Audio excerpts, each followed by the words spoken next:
तकसीम करने वाला है, सवालियों की सदा तक असीर हो जाए। अली न दे तो जमाना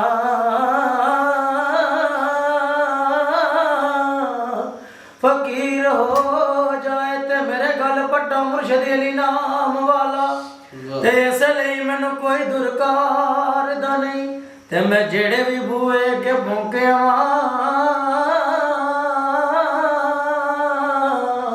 ते मौला अली तेरा समझ के कोई मैनू मार दा नहीं। ते गड्डियां चैन दियां, ते गड्डियां चैन दियां, ते जग उत्ते नीरी सा ओ मेरे पीर